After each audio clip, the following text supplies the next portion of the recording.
Hi everyone, विवेक गुरुजी channel में आपका स्वागत है। मैं विवेक सिंह। देखो, एक बात बताता हूँ, बहुत इंपॉर्टेंट, ठीक है। सेक्स, प्यार एंड व्हाट, धोखा। The three word is very important, and the entire suicidal death of the Mr. Sushant Singh Rajput is roaming around these three words. ये तीन शब्दों के बीच में क्या कर रहा है, घूम रहा है। तो in this lecture we are going to understand abatement of suicide and how the court determine if it looks place। कि हम इस पूरे वीडियो में जा रहे हैं, ये इन्वेस्टिगेशन कर रहे हैं कि व्हाट इज अबेटमेंट ऑफ सोसाइट, और बेसिकली इसको कोर्ट कैसे डिटरमाइन करता है। ठीक है, तो हम इतनी बातें यहाँ पे करेंगे। बाकी पीडीएफ डिस्क्रिप्शन बॉक्स में होगा। एक्टर बहुत ही अच्छा था, लेकिन क्यों सुसाइड किया, हम इसी की पूरी जांच पड़ताल करेंगे। ठीक है, तो अब ये जो स्टोरी है, ये यू टर्म कब कब लेती है, जब सुशांत सिंह के फादर जो है बेसिकली रिया चक्रवर्ती के अगेंस्ट एफआईआर करते हैं। फिर बिहार पुलिस इन्वेस्टिगेशन शुरू करती है और सुप्रीम कोर्ट चली जाती है रिया चक्रवर्ती, और जाके वहाँ पर बेसिकली अर्जी करती है कि ये केस मुंबई पुलिस के पास आना चाहिए। तो अब यही चीज़ जो है थोड़ा सा घूम रही है चारों तरफ। अब हम जा रहे हैं थोड़ा टेक्निकल बात करने की what is the crime of abetment of suicide. तो इन as per Indian penal code मतलब 8060 अगर हम बात करते हैं तो जो अबेटमेंट ऑफ सुसाइड है वो एक ऑफेंस है, पनिशेबल ऑफेंस है। सेक्शन नंबर 306 में ये डिफाइन किया गया है कि अबेटमेंट ऑफ सुसाइड का जो भी बंदा होगा उसके ऊपर कम से कम 10 साल तक की सज़ा हो सकती है, या फाइन, या दोनों हो सकता है। ठीक है, अच्छा। आईपीसी जो है अबेटमेंट के ऊपर एक अलग से चैप्टर भी अपना बनाया हुआ है, और वहाँ सेक्शन नंबर 108 में वो अबेटर को डिफाइन भी करता है कि हु इज़ अबेटर। तो जब कभी भी हम अबेटमेंट की बात करते हैं तो अबेटमेंट का मतलब क्या होता है कि किसी को इंस्टिगेट करना कि वो कॉन्स्पिरेसी में इंगेज हो, किसी को इंस्टिगेट करना कि वो ऑफेंस करे। तो दिस इज कॉल्ड अबेटमेंट। ठीक है, अच्छा, how serious is the offence of abetment, अगर हम इसकी बात करते हैं तो साफ शब्दों में सुन लीजिए। जो अबेटमेंट है उसकी अगर हम बात करते हैं तो इसका जो केस होता है वो सेशन कोर्ट में चलता है, is a cognizable, non bailable and non compoundable. तो अब आपको ये क्लेरिफाई होना चाहिए कि what do you mean by cognizable offence. तो कंजाइबल ऑफेंस का मतलब ये होता है कि पुलिस विदाउट वारंट के आपको अरेस्ट कर सकती है।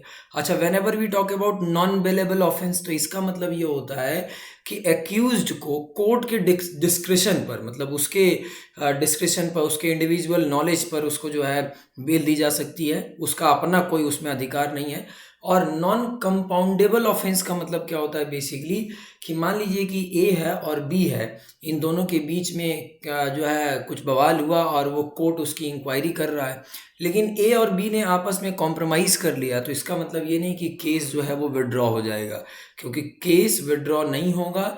वो कोर्ट उसका पूरा प्रॉपर क्या करेगी, इन्वेस्टिगेशन करेगी। तो जो अबेटमेंट ऑफ सुसाइड है बेसिकली अगर हम इसकी बात करते हैं तो ये कंजाइबल ऑफेंस भी है, नॉन बेलेबल भी है, और साथ ही साथ नॉन कंपाउंडेबल भी है। अब ये समझना कि क्या कंपा जो है अबेटमेंट ऑफ सुसाइड और मर्डर एक ही चीज़ है, तो साफ शब्दों में सुन लीजिए कि ये एक चीज़ नहीं है। सुप्रीम कोर्ट ने 1997 में, केस का नाम लिखा हुआ पीडीएफ में जाके देख लेना, ठीक है ना। तो 1997 में ये बताया है कि बेसिकली ये मर्डर नहीं है, ठीक है ना। Murder is a different thing. अच्छा, यहाँ पे लाइन समझना, ये बड़ा इंपॉर्टेंट है। देखो, डिस्पाइट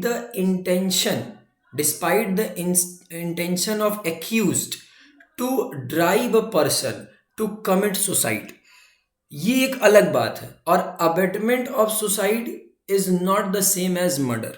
ठीक है, देखो, जब कभी अबेटमेंट ऑफ सुसाइड की बात करते हैं तो वो मर्डर नहीं है, और किसी को, किसी भी एक्यूज्ड को सुसाइड की तरफ क्या करना, ड्राइव करना, ठीक है ना, उसकी उसको उस इंटेंशन में लेके जाना, ये एक अलग बात है।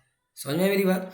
और दोनों ही केस में क्या होता है, डेथ किसी अनदर पर्सन की होती है।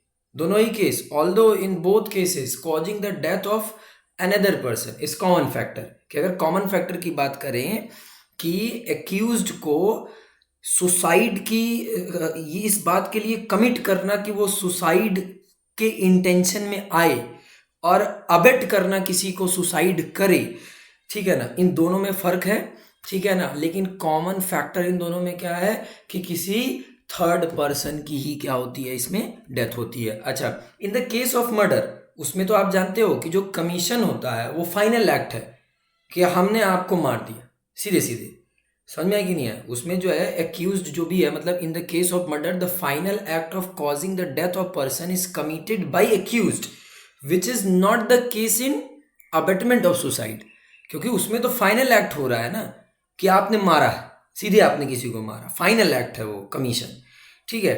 लेकिन जब कभी भी अबेटमेंट ऑफ सुसाइड की बात करते हैं तो उसमें ये चीज नहीं है, इसीलिए ये मर्डर से क्या है, अलग है, ठीक है। अच्छा, how will a court determine if the accused has abetted the suicide.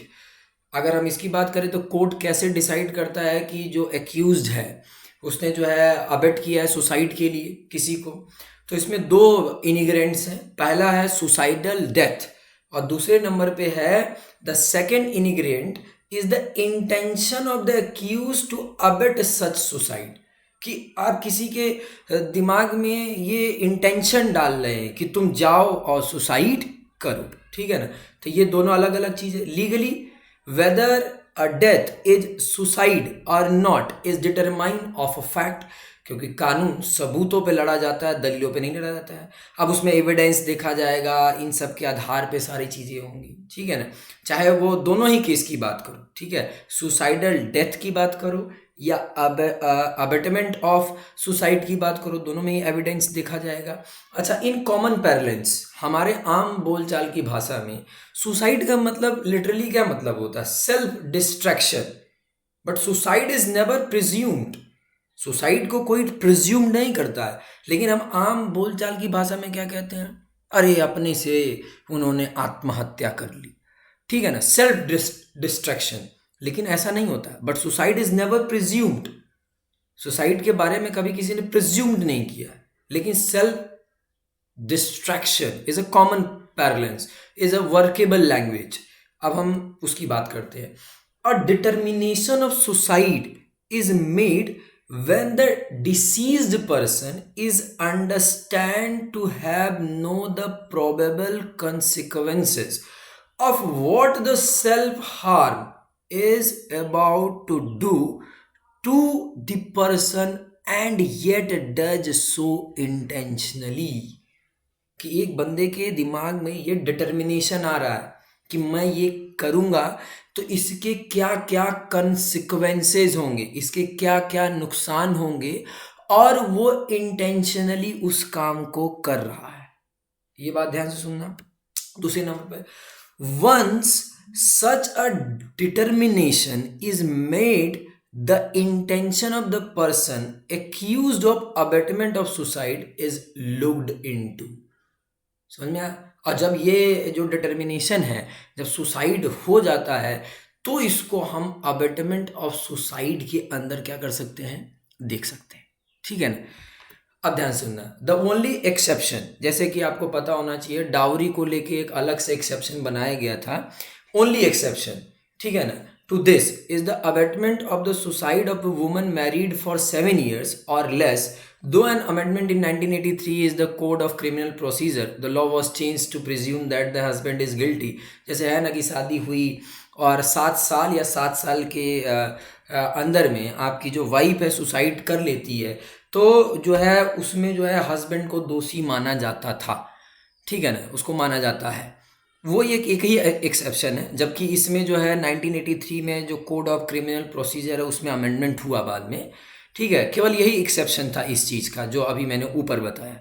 समझ में आई कि नहीं है, कि पति ने किसी को, अब इसमें बहुत सारे मतलब केस थियरी है, बस आपको यहाँ पे एक जनरल समझना है। सपोज पर्सन ए है और सपोज पर्सन ए से गो डाई टू पर्सन बी, कि ए जो है बी को कहता है जाओ मरो, and B happen to hang herself to death subsequently, और जो है बी जाके अपना टंग जाता है। तो person A can not be charge with the abetment to suicide, तो आप पर्सन ए को ये नहीं कह सकते कि भैया इसने इसको इंस्टिगेट किया है सुसाइड के लिए। Firstly, A did not intend to instigate B to commit suicide and merely alter the world in a fit of anger.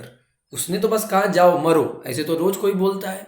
लेकिन आप ए ने तो बी को इंस्टिगेट नहीं किया कि जाओ तुम जो है क्या बोलते हैं सुसाइड करो, और बी ने जाके सुसाइड कर लिया। लेकिन बी ने क्या किया, ए की उस बात को अपने एंगर में फिट कर लिया। तो in such a case, the code would look into a person A journal behavior towards journal to person B and determination the intention। तो इस केस में क्या होता है कि जो कोड होता है वो A के जर्नल बिहेवियर को देखता है B के साथ। जैसे मान लो रिया चक्रवर्ती है और सुशांत सिंह राजपूत है, तो अगर ये अबेटमेंट ऑफ सुसाइड है कि उसके वजह से उसने ऐसा किया है, तो अब कोर्ट क्या करेगा, अगर कोर्ट के पास जाता है तो वो रिया चक्रवर्ती के बिहेवियर को चेक करेगा कि बी के लिए बिहेवियर क्या था और उसके लिए फैक्ट चाहिए। उसके बाद हम देखेंगे कि ये केस कहाँ तक जाता है। तो इतनी नॉलेज आपको होनी चाहिए इन सारे बातों को समझने के लिए। बाकी मीडिया में अपना जो चल रहा है वो तुमसे कोई मतलब नहीं है। अबेटमेंट ऑफ सुसाइड और ऐसे जो टेक्निकल वर्ड्स मैंने बताए कि what do you mean by cognizable offence, what do you mean by compoundable offense, what do you non-compoundable offense and what do you mean by non-bailable offense, bail। तो ये सारा जो मैटर है इसको थोड़ा अच्छे से पढ़ो। PDF you will get in description box। This is me Vivek Guruji, bye bye. इतना मीडिया वाले भी नहीं बताते होंगे तुम लोगों को, ठीक है, बाय।